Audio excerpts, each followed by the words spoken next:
By way of introduction, my name is Todd Shaffer. I'm the manager of research for VectorVest. And we're going to pick up in our next talk where Brian left off. This talk, Getting Started 2, then picks up on this idea that he left us with on looking at graphs. We spent a lot of time this morning so far talking about the VectorVest system of analysis and those VectorVest indicators. And this graphing feature, or graphs in general, can be a nice complement to that system of analysis. So this talk is all about the graphing tools or capabilities that are within the VectorVest 7 platform and how you can use them to make better investing decisions. Let's move ahead. A picture is worth 1,000 words. Right? We're visual beings. Right? We gather a lot of our information naturally just through our visual acumen. The human eye is very good at smoothing lines and recognizing patterns and discerning trends. So we want to use that acumen to our advantage, right? I can tell a lot about how a stock performs simply by looking at its chart. Well, if that's the case, then what I see is what I'm going to get, right? So I want to make sure that in those chart patterns, I'm seeing the kinds of performance I'm hoping to experience myself. Which is a roundabout way of saying, you know, if you have a chart pattern that has a lot of volatility in it and has no discernible trend, and you're hoping to buy it and all of a sudden have it do this nice upward smooth price pattern, you're probably setting yourself up for disappointment. So as Dr. DeLito said this morning, we want to look for stocks that are already doing what we want them to do. We favor chart patterns that go bottom left to upper right. The smoother the better. Simple as that. Let's move ahead. Actually, let's move into the program. Our graph tool on the main toolbar here, we have a graph tab for our graphing tool. If you click on that, that'll take you into our graphing tool. But of course, like most software applications, there are multiple ways to do anything you want. Here's our graphing window. Obviously, the first thing we need to do is get some stocks in the graphing window. So let's tackle that problem first. Well, there are several ways to get stocks into the graphing tool. The two most popular would be to import them from any list of stocks, say a search result, the watch list that you just built with Brian, the stock viewer. Any list of stocks, you can import stocks from that list into the stock viewer, and that's probably one of the more popular things that we do. So let's do that. Brian, if you would, let's go back up to your watch list, and we'll go to Viewers, and we'll go down to My Watch List, and we'll open that Atlanta watch list. And if you want, you can minimize the toolbar there so we can see the screen a little better. There are two methodologies that we can use to select the stocks from this group. The first we call cherry picking. If Brian holds the control key down on his keyboard and uses his mouse to select a stock, say AGP, he'll highlight just that one line. So I can now cherry pick the stocks from this list which I would like to graph. And I simply hold that control key and click on any one that I'd like to see. If it's highlighted, it will be imported into the graphing tool. I can also highlight a series. If you click back on the top stock there, RES, I can come down into the middle of the body here. The last stock that I highlight, so we're going to hold the shift key and click on SLV, it will highlight all the stocks in the series. So once I've selected the stocks I'd like to graph, I have a couple options. I can come up to the local toolbar, and I can hit this little pull-down arrow on our graphing button. This quick link button gives me the choice to graph all of the stocks. So all the stocks that are listed in the watch list here would be graphed. I can graph just those stocks we selected, or I could graph the top number that I designate. I can also come to this body and right-click on it, and I have a whole raft of features available as a right-click function. The one we're interested in is View Stock Graph. Go ahead and click that for me, Brian. When we do that, we've imported all of those stocks now into the graphing tool. And the stock that's at the top of the list will be designated on our tab. Okay? And this is probably one of the more common ways that we bring stocks into the graphing tool. When we come over to this vertical scroll bar, I can then scroll through all of those stocks one at a time. You can either simply click on the scroll bar anywhere below the slider or click on the bottom arrow. And go ahead and click again. As he's clicking through those, we can scroll through those graphs. Notice that all those graphs are sharing the same layout, the same setup. The second most popular way, well, let's close that graph. The second most common way is typing the symbol for the stock right into that little window.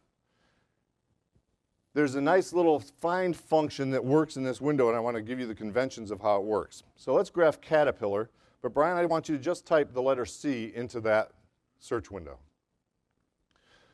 The way this sort works is the first thing the software tries to do is match the symbol, which it did with Citigroup.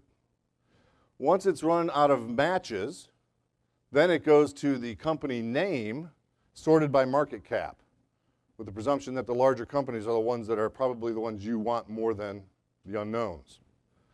So as he types the letter A, I matched CA and CAT and CAJ, but I have Caterpillar right on the second item on the list. So I just click on Caterpillar, and now I'm looking at the Caterpillar graph. All right, and those are the two most popular ways, I guess, of loading graphs into that graphing tool. Now let's look at the tool a little bit in terms of layout. We've got a lot of different functionalities within the graphing window itself. And the place I want to start is with this little button here, which is letting us select the kind of graph we want to see. So right now we're looking at a stock graph. Brian, if you'll click that for me. These are the choices I can make in terms of what kind of graph. We have stock graphs, industry graphs, sector graphs, market timing graphs, a market climate graph, a performance graph, and a watch list graph. So I could graph that watch list that we just built and look at it in graphical terms. Doesn't matter which kind of graph I'm watching, I always want to see that bottom left, upper right performance, right? As smooth as possible. That's the constant. So coming back, we're now looking at the stock graph for CAT. One of the neat little features here, if I click industry, Caterpillar is in the machinery sector in the construction mining industry. If I click the industry graph, here's the graph for the industry. It automatically loaded that industry graph. If I want, I can click on the button again and load the sector graph. Just click on sector. Now I have the sector graph. Of course, if I wasn't in the stock, I can hit the little pull-down arrow and I can select whichever sector or industry I want from the drop-down list. If we go back to our selection button, of course, market timing and market climate graphs are specialty graphs. The next stock graph we have is the performance graph. A performance graph lets me look at industries, sectors, and stocks on a percentage basis, both on the same graph at the same time. So if I click the performance graph, I'm now looking at the performance graph for the machinery sector. Let's add the stock back in. Type in the box CAT. Enter. That adds it to the list. By checking the box, I'll add it to the graph. So now I have machinery is the red line. Caterpillar is the green line. We're looking at a 1-year time frame. Is Caterpillar outperforming its industry? Is that a good thing or a bad thing? That's right. So it's been doing that on a 1-year basis. I have some quick links down here for time frame. Let's click on 6 months. Has it been outperforming its industry over the last 6 months? Let's click on 3 months. Has it been outperforming its industry in the last 3 months? So Caterpillar has been outperforming its industry for the last 3, 6, and 12-month time frames. Right? And that's that consistency of performance that I like to see. Let's close out this graph and we'll go back to our stock graph. And we'll just type in the symbol again, CAT, C-A-T.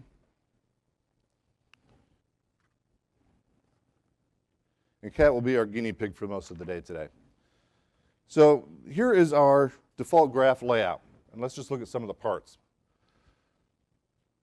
First of all, in our layout, we're showing you what's graphed. So we have the check mark here. We have price, relative timing, volume, and a 40-period moving average, which is this purple line. And because I'm on end-of-day bars, that's a 40-day moving average. We're looking at a 1-year time frame. This is the default stock layout for a VectorVest stock graph. And we'll talk about how we can apply these tools toward our stock analysis a little later on. Up to this point, we've been loading this graphing tool by importing a series of stocks or typing this symbol in here. If I have a list of stocks, just type A, B, C in that window and hit enter.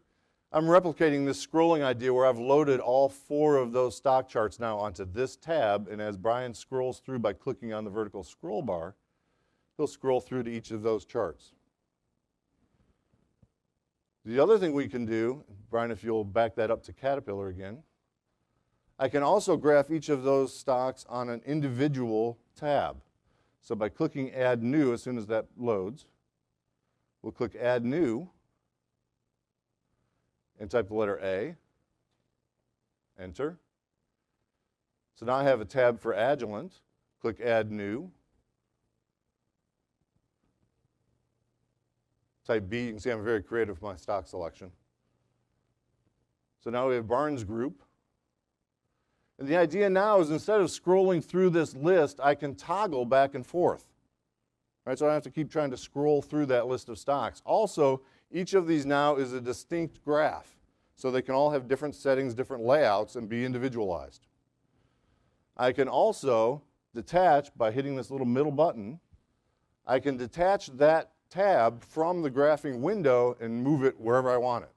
I can either minimize it and put it down on a corner, or I can move it off to monitor 2 or monitor 3. And I can have multiple graphs detached and watch multiple stocks throughout the day. So a very flexible tool. Let's close that. And let's close the Agilent graph. I can also look at multiple graphs on a single tab. And to make that happen, let's do this. Let's uncheck relative timing, volume, and the moving average. I'm going to take those off the chart just to clean it up a little bit, and you'll see why.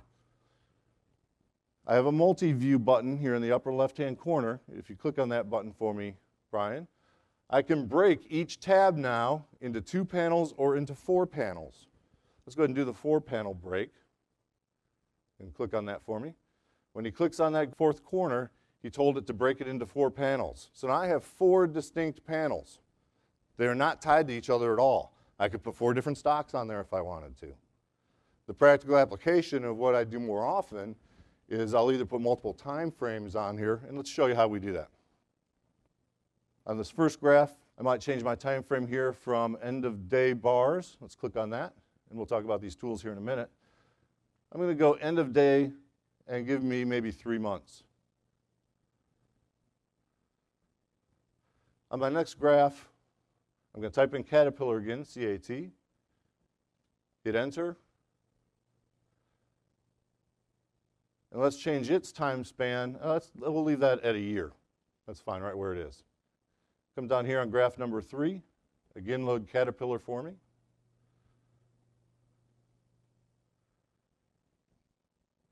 Hit enter, and I might change this to say weekly bars. Let's go weekly, 2 years.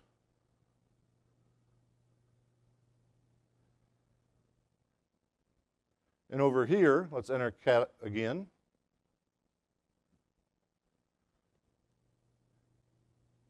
This time, though, let's change this to the industry graph. We're just going to click on the stock button there, yep, and select industry from the list, and we'll load automatically the industry graph for Caterpillar. Now, I can't tell a lot because I have a lot going on here. I'm going to come up to the top here and click this button, which will then maximize the image with fill mode, and let's collapse each of the control panels by hitting the double arrows.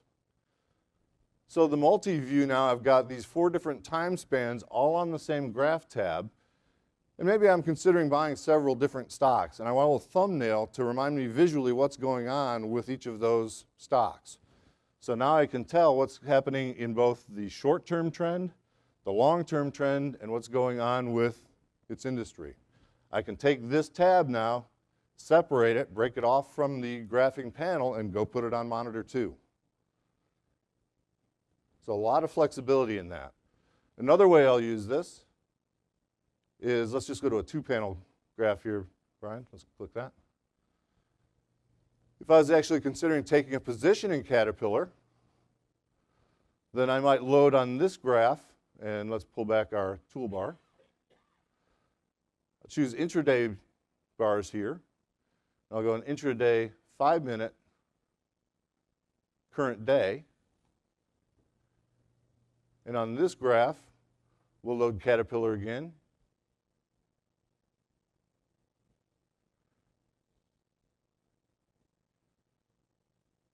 And I'll look at end of day bars is fine, but let's look at 3 months. When I'm in this configuration, what I'm looking for is, okay, I like to buy stocks on a higher high, for instance. Looking at yesterday's price action, I did get that higher high, but if I'm looking at the short-term trend and the short-term trend is not up, I like to buy rising stocks in rising markets. This is not a rising price pattern, is it? Right? So that would have me holding off on entering that position until I saw the proper price performance. So that's another way I use this multi-pane a lot. Okay, let's close that out. The multi-pane layouts cannot be saved. The individual layouts in the tile can be, and we'll go through that. All right, let's go back to our standard layout. Let's close that, and we'll just reload it. Go ahead and load cat for me. Let's talk about some of these tools.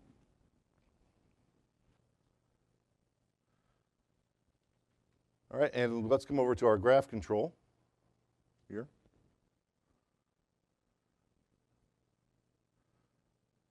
And let's reload our standard configuration here. We'll put back on relative timing, volume, and the moving average. We're back to our default layout, if you will. Across the local toolbar in our graphing window, then, we have some tools that are very important to know about. We already played a little bit with this tool, the price bar button. But if I click on that, this is going to allow me to adjust the frequency and the time span of the bars as we're representing them on the graph. Just hover on intraday for me there, Brian. We have intraday, end of day, end of week, and weekly price bars available to us. Within the intraday group, then, I can have 1 minute, 2 minute, 5 minute, all the way to 60-minute bars.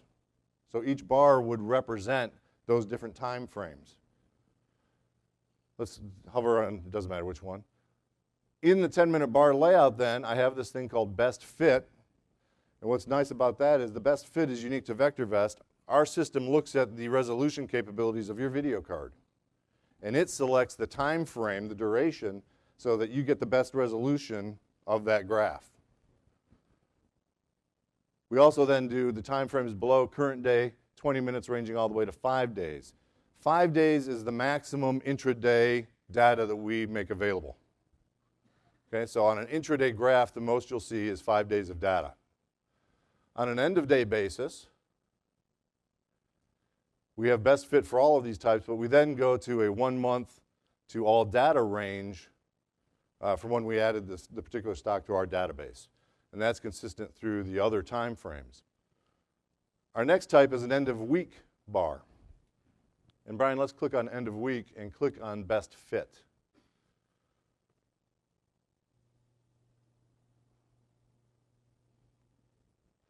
This is a carryover from VectorVest 6 platform, when we had price graph was usually a line graph, and we were looking at Friday to Friday data. Notice the price action here. I've got a lot of gapping action. That price action doesn't look very smooth, does it? Because we're only looking at the Friday data. If we look at the weekly bar,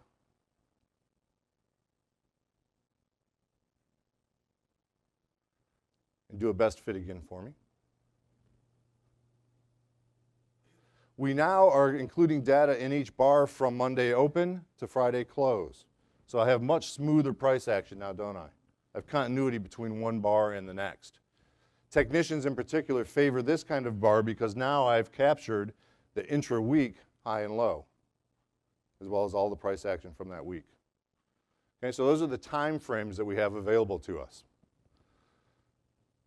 Our next button is a drawing button. If he clicks on freehand line, just click on it for me, Brian. It turned orange to indicate that it's activated. So anytime now I come to the graph itself and click, I'm going to make a line. To turn it off, obviously I'd click again. It goes back to gray, so I know it's deactivated. Okay, so let's activate the freehand line. And there are many ways you can use this. Often I'm drawing support resistance lines, trend lines. Let's do this, Brian. Let's draw a little horizontal line below this low. Yep, just horizontal. No, that's far enough. Okay, let go. So we've drawn this horizontal line. I can also move this line, and so I could trail the lows up as price moves forward. So just click the line, drag it up to the next low. Click it up to the next low. And so I can kind of move that line around to trail the pullbacks as price action progresses. Okay? Let's right click on that and we can delete it. That line will stay on that graph. All of these drawing features will stay on the graph until you remove them. Okay? So they're all saved. Let's go back to our drawing tool. Another line that we use a lot is a horizontal line. Click that for me. Now when Brian clicks on the graph, it'll establish a horizontal line that crosses the whole graph, but it also has this little flag that shows you the value for that line. So for instance, if I did that same exercise where I brought the line and snapped it at the lows here,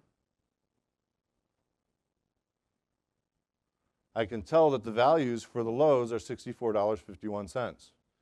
And I can just keep snapping that line up and dragging it to another location or add an additional line. The thing I liked about that is it does a much better job of drawing horizontal than I do. Okay? So that's another great tool we use. If you right-click on any of these lines, you get a style function, which lets you change the color, the width, whether you want it dashed or dotted. Okay? So you can be very creative in your use of lines. Let's go back up to our drawing tool. And the third kind of line I want to talk about here is this extended line. So we'll click on that. Often when I'm drawing a trend line, I want to extend that line over time. So Brian, let's draw a trend line using this tool from this low, and we're going to draw that line to go up through that series of lows. Wherever he drops off the line, that's fine. That line continues off into time. As I add more time on the graph, as the hard right edge moves forward over time, that line will continue to extend. I don't need to keep dragging that line out. Okay? So I can leave that line on and chart that trend easily. And I don't know if you can see that in the back, but Brian, give me a right click there and let's make that line medium width. We'll go to Style. We can change the width to medium and click OK. All right, so nice drawing functionalities. Now, we have some technical drawings at the bottom of that list, which we will be covering tomorrow when we start talking about technical analysis. Okay, the Fibonacci's and the Gann fans. Our next section is our cursor tool, and let's deactivate the extended line. We'll click on the crosshair cursor button. And if we hit the little drop-down arrow, we have several cursors from which to choose. Our most popular are Dateline and our crosshair cursors. We're going to click on the Dateline cursor. The Dateline cursor is very familiar to us all. It's a vertical line that shows us the date in the flag at the bottom. And notice that all of our parameters in our list show the current values for that date that's highlighted. All of those will update to that time frame. So Brian, if you go and click over here somewhere, it'll move the date line, and you can see all of those values changed. We also have the date in the graph panel. If we change our cursor from a date line to a crosshair cursor, this is a little more nimble, a little faster. The crosshair cursor then gives us both the values for the X and the Y axis for all of the items that are graphed on our layout. So I have these balloons that are showing me the values for each of those intersections. That's the crosshair cursor. Next, we have our graph control panel, where we have the layout, the default layout that we've already covered for our graphing tool. But notice I have other parameters that are available to me to add to the graph. To add or remove something from the graph, I simply click in the box to add it. So I'm going to click on EPS. That'll add the earnings per share graph to my layout. If I want more room, I could uncheck volume, for instance, and have more space for those different graphs. I can also add parameters to this list by clicking the Add Parameter button. And notice this layout is the same organization we have in the stock viewer, in the stock analysis report. Any indicator or parameter that you see in the stock viewer, we can graph it. And I can add a moving average to it as well. So one of the things I like to look at often is in the capital appreciation section. If I click on that, I like to look at earnings growth. Dr. DeLito talked about how important growth rate is. So I click on GRT, and it adds it to the bottom of my list. I like to see it up next to earnings, so if I click on the indicator and drag it up, I can change its location in the list. And then simply by hitting the check mark, I can add it to my graph. Let's take off relative timing. And let's uncheck growth for a moment. Here I'm looking at price and I'm looking at earnings per share. That's a layout that I use all the time, so I'd like to save that layout. So I'm going to come back up to the Graph Layouts button here and open that panel. And here are some layouts that we've already saved and some that are in by default for the VectorVest system. But we're going to save our current layout. So I click on the Save button. And I want to add a new layout. So we'll click on the Add New Layout button. And let's call this Price and Earnings. And click OK. That's now added to the list. I can do maintenance on the list by deleting or renaming, but we're going to click Close. So now, if I scroll down, I have all of those layouts available to me, and I can toggle back and forth between different layouts. If I didn't like the layout and I wanted to eliminate it, I could go back to the Save Modify Layouts and delete it. If I wanted to change the default items in that layout, I would scroll back down, make my changes. Perhaps I wanted to delete growth. I could right-click on GRT, remove the item, and then resave that layout. Now every time I click on that layout, it would come up with the current version of the layout. Some other changes that I can make in here that we'll use a lot, if I right-click on price, I have right-click functionalities for each of these indicators. If we right-click on price, I can change the type of line. Currently, I'm representing price as candlesticks. But many of you may be used to using the VectorVest system using a line graph. I simply choose line from the graph types. And now I'm representing price of this stock as a line graph. I can change its style, I can change its color, I can change its thickness, I can change the size of the data points. Okay, so there's a lot of flexibility in setting up the graph the way you like to see it, because what we want this to do for you ultimately is to speak to you, to look at it and get an intuitive sense of how this stock performs in a language that makes sense to you. The other thing I can do is, for instance, right-click on relative timing for me. Actually, let's add volume back to the graph. I can also add a moving average to anything that's on the graph as well. If I right-click on volume, I can add a moving average. And let's do a simple moving average and 40 days.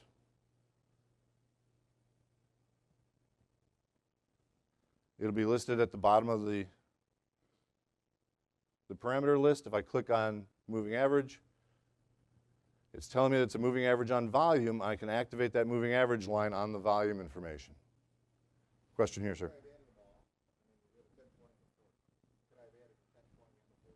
Question was, can I add multiple moving averages? Yes, you can. You can change their colors. You can change their values. Simply by clicking the arrows, I can change the look-back period of the moving average.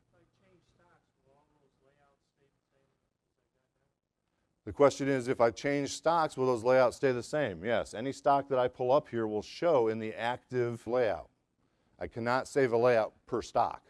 So in other words, if I pulled up a second stock, it's not going to show its distinct, unique layout. All right, so these are the parameters here. If I come back up to my layouts, and I click on, let's scroll back up here, Brian, and click on the VectorVest layout button again, lo and behold, I go back to that default layout with the same selections I had in its settings. So anytime I change the layout, I'll go back to the default settings for that layout. Make sense? All right, below our graph control panel then, which I can also minimize to make more space, get more visual space for the graph, below that we have some time span tools. This scrolling window right now is set up to look at 1 year, 11 months is what that's displaying. If I click on that scroll bar and drag it to the left, I'm taking that 1 year window and sliding it across the time span. Okay, so the interval left to right edge of the graph is still a year. I'm just moving it backward and forward in time. Go ahead and drop it there, Brian. I have arrows on the left and the right ends of that scroll bar, and by clicking on and dragging those ends, I can extend or shrink the time frame. And it shows you right on the icon the time frame that you've set. Below the scrolling bar then I have some quick links that let us easily click and move to a preset time frame. We have days, we have months, and we have years that go off to the right side. Hit that little pull-down arrow. I have 1 year, 5 year, and 10 year. So if Brian clicks on the 1 year quick button, we'll jump immediately back to a 1 year graph. To the left of our quick buttons, then I have a calendar window, and I can enter any custom date range that I want. This could be very helpful when you're doing a little bit of what would I have done if. If I want to get rid of the bias of knowing what happened after this point, click on that data with, just give me the crosshair date, that's fine. November 29th of 2010, I could change my calendar window by clicking on the calendar. It opens up the calendar window and roll my end date back to November 20th, was it? 29th?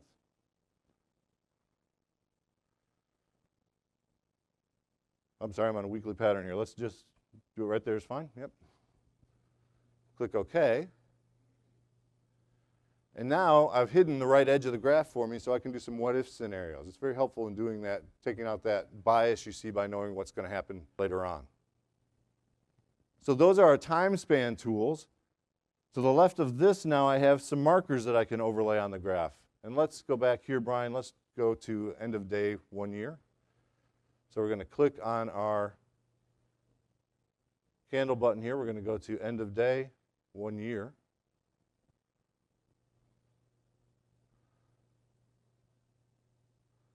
Our default time frame. And now in these markers, we have some that are activated. If they're gold, orange, whatever that color is, they're activated. So markers is this little balloon that's telling me the current price of that stock. And you can see that it's rolling here in real time, and it's red because it's lower than yesterday's close. If you don't want that marker there, you simply click on it and it will remove it. The next button is high-low. The high-low button puts both the lowest and the highest price on whatever graph duration or time span you're viewing. So this is not the 3-year high or the 1 year high. It happens to be the 1 year high because I'm looking at a 1 year time frame. So that's the highest price. That's the 52-week high for Caterpillar. There's the 52-week low. All right, so those are the high-low markers. If I shrank this graph to be a 2-week duration, I'd have the high and the low for the last 2 weeks. Next to that, we can indicate splits. If there have been any stock splits, we'll get a blue flag. We can click on dividends and display X dividend dates with a yellow flag.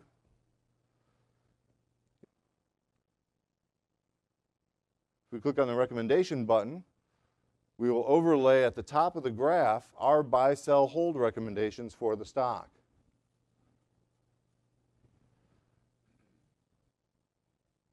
I can change my graph type to a logarithmic scale, and I can also overlay our timing signals. So if Brian, if you'll click on confirm calls, I now have green and red arrows indicating the confirmed up calls would be the green arrow, confirmed down calls would be the red arrow. Does this stock correlate well with those confirmed calls? Does this stock move with the market? Right? So you can do that kind of analysis of how responsive is this stock. Now that's confirmed calls.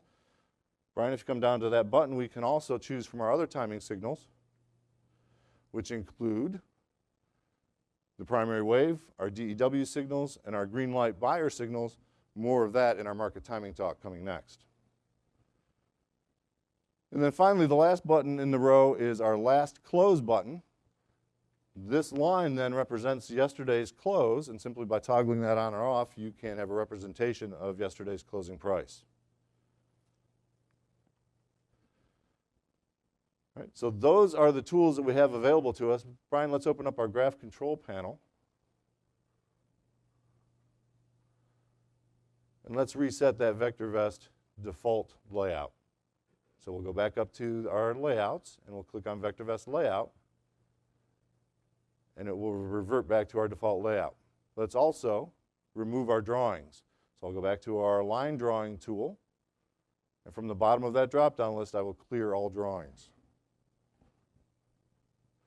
All right, and then if we can, Brian, let's clean up these indicators by deactivating all of those overlays. So let's apply now the tool. Let's close the graphing tool. And I want to go back to the watch list. So we're going to come out of the graphing tool, and we're going to look at the stocks that you put together with Brian, because remember, we had some underperformers. Here we are back in the watch list, and remember the first place we started was where? At the bottom, right? Stocks with RTs below 1, stocks that are in downtrends, because those are what need our immediate attention. So let's apply the tool now, the graphing tool, to try to get a better understanding of how this stock is performing, because we need to make a decision. Am I going to hang in there a little bit longer with this guy and hope that it turns around, or is it time to cut our losses and run for the exits? So let's start with HH Gregg. It's our bottom stock. Right? We'll right-click on that, and let's take it into our view stock graph.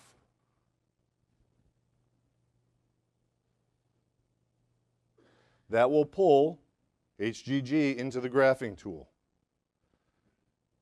and we'll maximize that window. And for now, let's minimize the control panel again, Brian. Now, what was the first thing that I said we wanted to favor? Bottom left to upper right. Do I have bottom left to upper right? No, in fact, I pretty much have upper left to bottom right. Right? That is not doing what I wanted to do.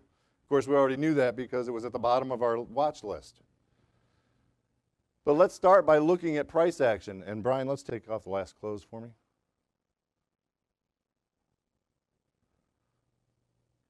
Am I hitting a series of higher highs and higher lows?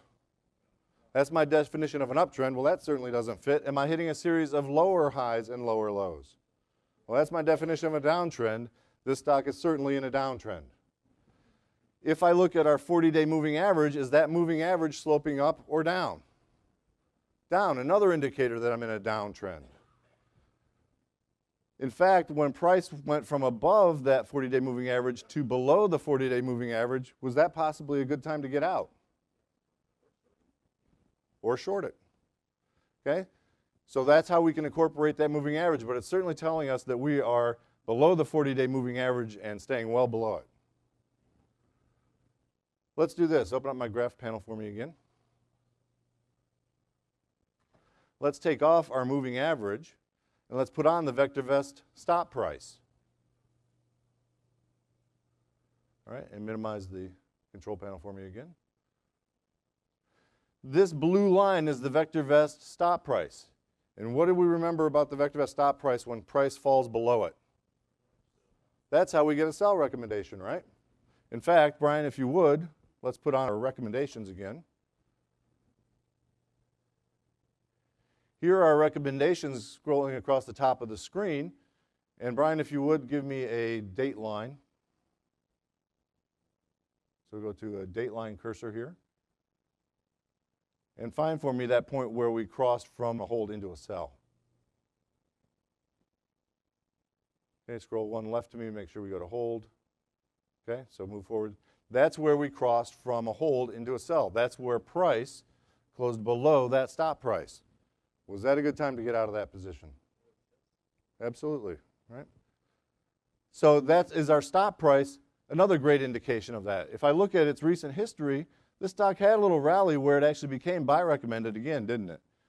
But when we got that sell recommendation, that was a great time to be getting out of that position, locking those gains. So those are some of our indicators just from price action. And I actually want to come back here. It looks like we're starting to flatten out on this trend here a little bit.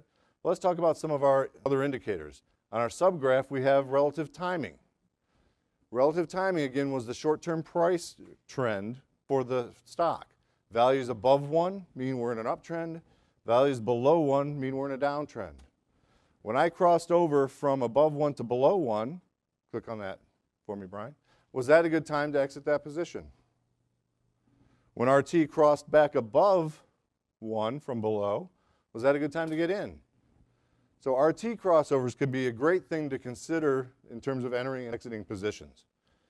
Another thing that RT tells us is when interest is waning or when enthusiasm is waning. Brian, let's go to a freehand line. And if you would, draw me a little line that connects the highs there on price.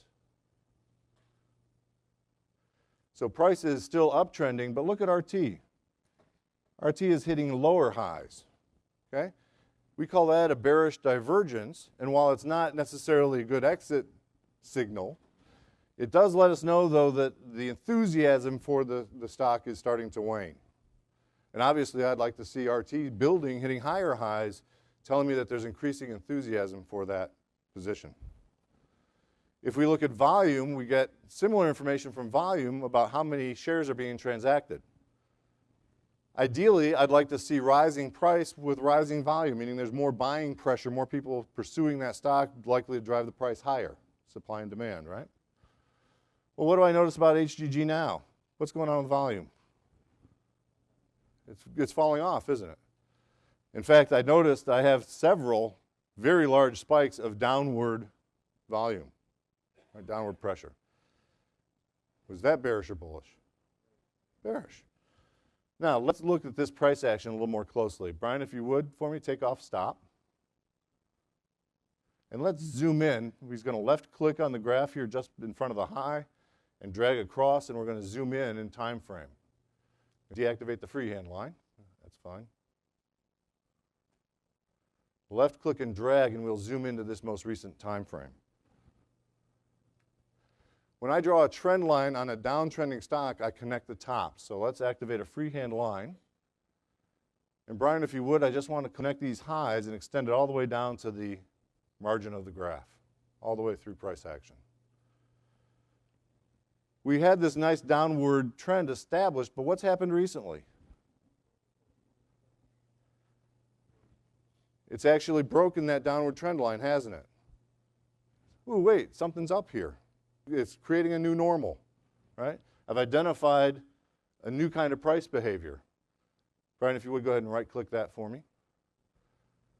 So if I was in this position, what I'd want to know is, well, gee, do you think it's rallying? Do you think it's going to turn and rally and I can get back some of my losses? Or do I think that this is going to continue on? Well, something I can do, delete the line for me. I can instead put a line in the sand. Give me a horizontal line. And if you would, snap that line right across the most recent low. What if I said, you know, I see a lot of bearish indicators on this graph. I'm not sure I like HGG, but you know I'm already in the position. It's in a little rally now. What if I might hang on to this guy and see if it can get me back some of my losses. But you know what? If it falls below that line and establishes and breaks that recent low, I'm out. I'm done.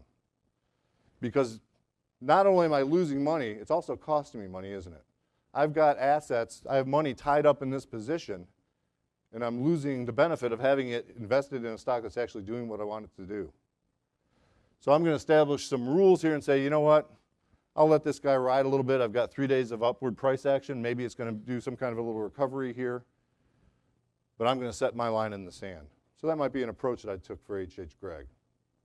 So those are how we can apply some of these tools to analyze what's going on with the stocks that we're holding or considering. But let's say I decided to sell HGG. What am I going to replace it with? One of the better ones. What are the better ones? Top VST, right? Top VST stocks. Stocks that are well managed, companies that are well managed, that are earning money, that are the best of the breed. So let's eliminate this graph. And let's go look at some top VST stocks. We're going to come back over to our viewers window. And let's look at the stock viewer. We'll click on stock viewer now and look at the top VST stocks in the database. And clear our find. The last slide in this talk says favor companies that have a smooth, steady rising price and a smooth, steady earnings pattern. Why? Why do I want to favor stocks with nice price patterns and earnings patterns? Because earnings drives the bus, right? That's one of the principles that Dr. DeLito established this morning, is the future stock price is driven by future earnings, right? That profitability is what's driving the future valuation. So I want to see nice upward steady price patterns with steady earnings patterns as well. Let's use our quick button here. It's off the graph. We'll hit that little drop down. And let's quickly graph the top 10. So we're going to change our top number to 10. Click on that button, and that's going to pull the top 10 VST stocks into our graphing tool. Maximize that for me. And what did we say we're looking for? Price and earnings, right? Well, it just so happens we saved that layout. Scroll down for me. Price and EPS. This is one of my default layouts, and the first pass I take, I look at price and earnings to see what's going on fundamentally with that company.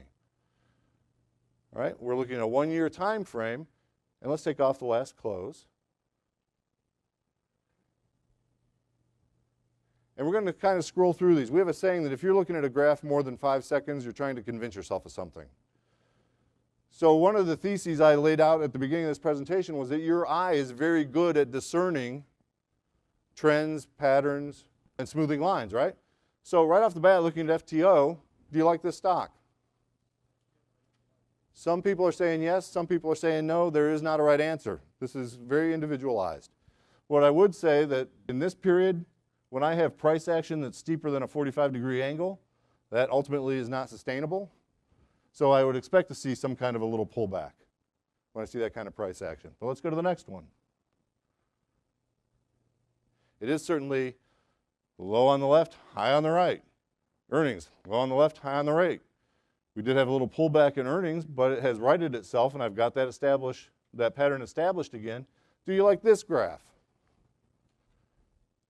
Right? You decided that fast. It didn't take a lot of science, right? How many people don't like to buy top VST stocks because they've already made their move? I get this question all the time, and I've got 2 answers for you. First of all, we have searches in the Unisearch tool that will help you find stocks that just came to the top of the list, so I can scratch that itch for you if you like. This is going to sound flippant, but just bear with me. If you don't like to buy stocks, top VST stocks because they already made their move, I'm looking at a 1-year graph. Then you didn't want to buy Lufkin here. You didn't want to buy him here. You didn't want to buy him here. You didn't want to buy them here, here, and you don't want to buy them now because they've already made their move. Right? We like to buy stocks that are already doing what we want them to do. What's to stop that gravy train from running? A market turn, really, right? Do top VST stocks ever come down? Sure they do, right? I've had pullbacks in this price action. Does an institutional investor take their profits and pull out? Sure they do. But we find over time that top VST stocks tend to be very resilient. Why? Because they're well-managed companies that are making money, that are already on people's hit list, and there are 15 people ready to jump in to buy it on the dip. Those are the kinds of stocks that we want you investing in. And those are the kinds of stocks that come right up to the front of the system using our system of analysis. The next question about that ties to that question of, well, when should I be buying this? And that's very much about market timing. And with that, we'll bring up Dr. DeLito to talk about timing the market.